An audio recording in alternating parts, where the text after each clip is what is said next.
one of the most difficult things that we go through, speaking of wells, is especially in the northern part of the county, we have trace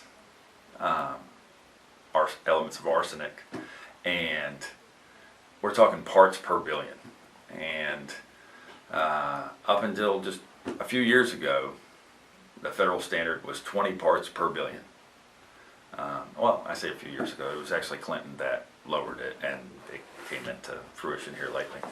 And so it went from 20 parts per billion to 10 parts per billion. We're talking ppb parts per billion. I mean, we're talking, very, very small amounts. However, when I have a well tested and it comes up positive for arsenic, and even if it's 2 or 3 parts per billion, which is well below the safety limit, Right. it is very difficult for me to tell someone a little bit of arsenic is okay, because arsenic has a very bad PR program, and Right.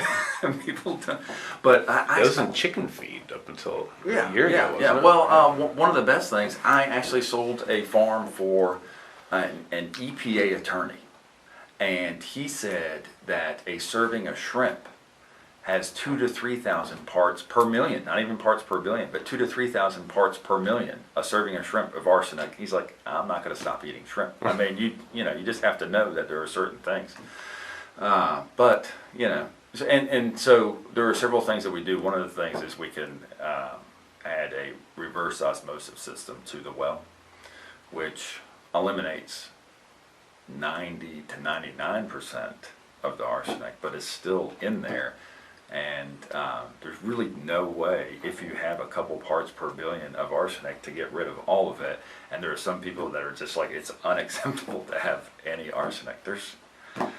It's difficult to explain to people. Right. A little bit of arsenic is not going to kill you. Can you speak at all towards other types of contaminants for wells and how frequently they happen in the area? Yeah. Lead is fairly common in the area, but lead is more common if we have a stagnant well. And so one of the best ways to pass a well is just to let it run for a while. So what will happen is someone will vacate the property, and it will be there for 6 months to a year, and then it will fail for well. But if we just process it, it's fine. The other two big contaminants that we get are coliform and E. coli. E. coli, another bad, you shouldn't drink E. coli, there's no acceptable amount of E. coli.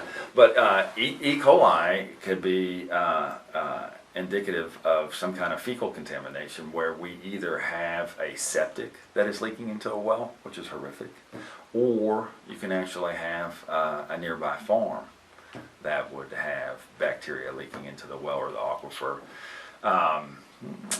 Then we put a UV system on the well, but some people don't like drinking dead bacteria, so there's all sorts of issues in that. But so yeah, lead, arsenic, E. coli, and coliform. So maybe well water is not that great, but if you look at what is in the county water, I mean, we get notices all the time for Pittsboro. One of the great things about Pittsboro is we're getting our water from the Haw River, and Graham dumps its sewage into the Haw River, and Graham is upriver from Pittsboro.